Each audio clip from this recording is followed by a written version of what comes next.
Hi, it's Layla here. So today we're going to cover 10 tips and techniques to enhance your Power BI reports. We're going to cover a wide range. There's going to be formatting tips, organizing tips, and productivity tips. I'm curious if you've used any of these, so let me know in the comments as you're watching. Now let's get started. Tip number 1, conditional format your charts. You can add conditional formatting to your charts. So here I'm showing the growth rate to previous year. I have negative and positive values here. I want the negative values to have a different color to the positive ones. To do that, select a chart, go to Format Options. Down here, select Data Colors, and then click on this effects icon. Here you can decide how you want to conditionally format your chart. I'm going to select Rules. The field name is fine. Now we can decide on our logic. So I want negative values to be in red. So if the value is less than 0, it should have a red color. Let's go with this one. Add a new rule for positive values. If it's greater than or equal to 0, not percent, but the number, and less than, we just have to remove this. So it defaults to max, or you can change this to 100%. Then we want another color. I'm going to go with a green color. Let's just go with this one. Click on OK, and the conditional formatting is automatically applied to your chart. If I change my selection to 2020, it pulls through as well. Tip number 2, aligning objects. When you're laying out your dashboard, it's important to properly align your objects. Now you can do that manually if you click on a visual and then you drag it. You get some help from these dotted red lines. But if you have a lot of objects, this is going to be a headache to do manually. What you want to do is automatically align these. First thing you need to do is select your objects. I'm going to select them like this. Go to Format, Align. Let's align these to the top. And if you want them to be distributed properly, go back to Align and select Distribute Horizontally. Let's align these in a different way. So you can also multi-select by holding down Control and selecting each object. Go back to Format, Align, Align to the left. And now for these ones, let's distribute these vertically. With the objects selected, you can also move them as one and then place them wherever you need to on your dashboard. Next tip, organize your measures. If you have a lot of different measures and you want to organize them to a separate measures table, this is what you can do. Click on Enter Data to create a dummy table. You can give this table the name that you want your measures table to be called. I'll call mine KPI and then click on Load. We're going to see the table added here. It just has a single column right now. But let's say under Data, I already have some measures that I want to move to this KPI table. Let's start with this one first. When I select this, I can see Measure Tools pop up here, and the home table is currently Data because this is where it's sitting in. I'm going to change that to the new KPI table. Now I have my first measure added to this, but I want my measures table to be on top here, right? All I need to do is remove this column here. I'm just going to right mouse click and hide it from the model, and immediately my KPI table gets a different icon set and it jumps on top. This now is a dedicated measures table. I can move all the other measures to this table, but I don't want to go to each single measure and do this manually. Instead, I want to do it all at once. To do that, go to Relationships, click on Data, and there are more options here. Select the measures. This is going to automatically select all the measures in this table. Now from the Properties menu here, adjust the home table to be the new KPI table. This way, all my measures automatically shifted to my measures table. Tip number 4, organize your measures into different folders. In case you have a lot of measures, you can put them in separate folders. To do that, go to the model side and select the measures you want to put in a folder. So you can multi-select, just hold down Control. In this case, I'm going to select the quantity measures and create a display folder here. I'll want them inside a folder called Quantity. That's automatically going to organize them in this folder. You can repeat for other measures. I'm just going to select these and put these in the Sales folder. Now, when I jump to my reporting tab here, we can see my measures are organized accordingly. Tip number 5, pimp up your dashboard with custom backgrounds. So here I've set up this dashboard, but I want it to stand out more. I want it to look nicer. I can use a custom image background for it.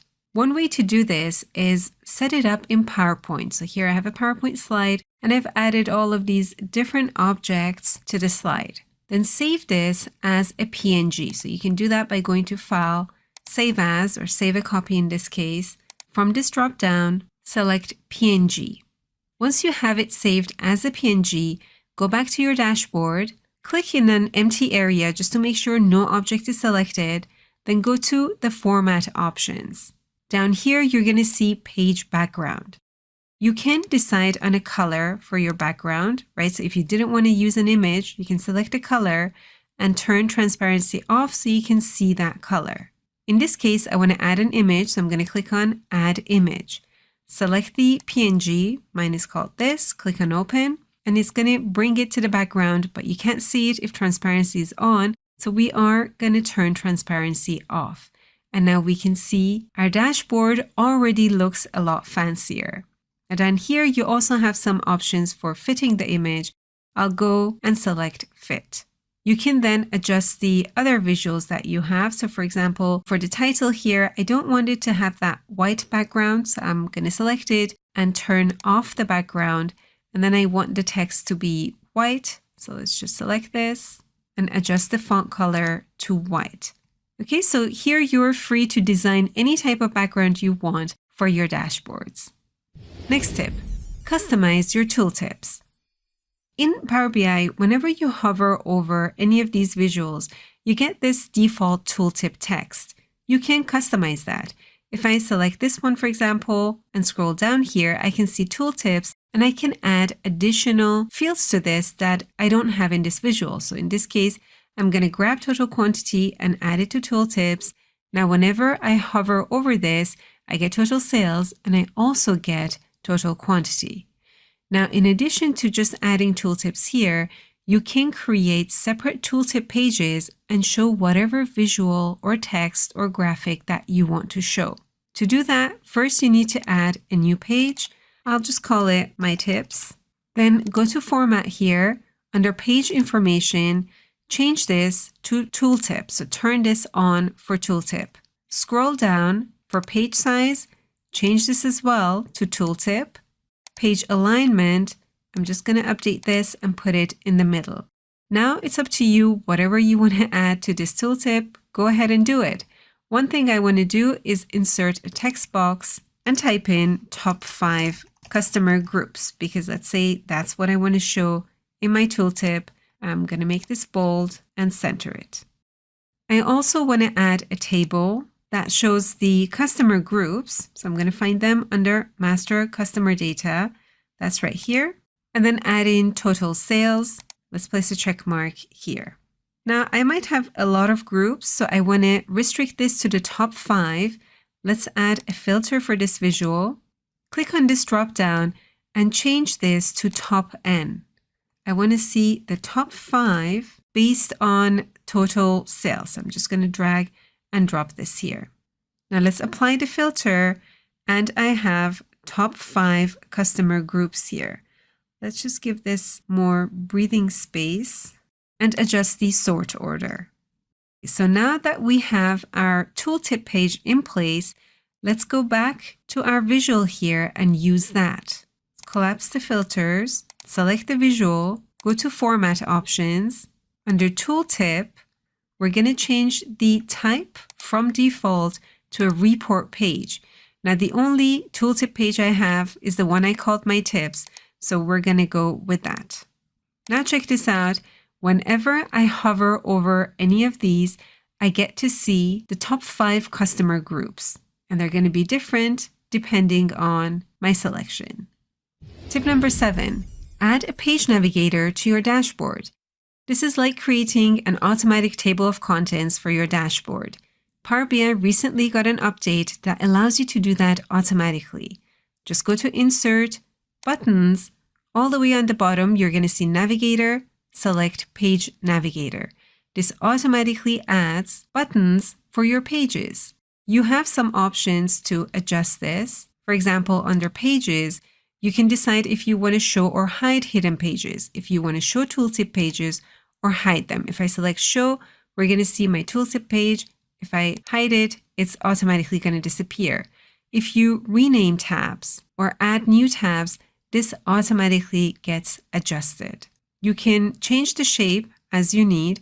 Default is rectangle, but you can go with oval, arrow, heart, and so on. If you want to jump to a specific page on the desktop, you have to hold down Control and then select the button. On the web, you just have to click on a button. Next tip, create a back button. So this tip is related to the previous tip. Remember, we created a page navigator where we can jump to different pages.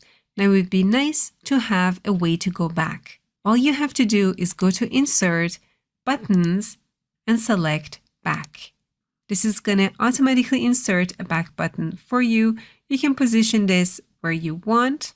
Now, whenever you select it, so remember on desktop, I have to use Control-click. I'm going to go back to the main page. Next tip is to lock objects. Once you've set up your dashboard and you're happy with the layout, you want to make sure that no one unintentionally goes in and moves these different objects around. You want to lock them in place. To do that, press Ctrl-A to select all the objects, go to View, and place a check mark for Lock Objects. Now everything is locked into place.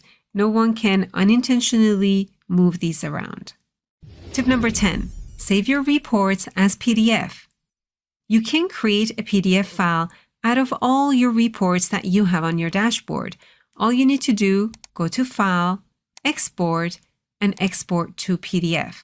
This is going to go through each tab, so it might take some time, but once it's done, it's going to generate one PDF document for you. A few moments later. And this is our PDF document. So it's going to put it in a temporary folder, but you can click on Save As and save it in the folder that you want.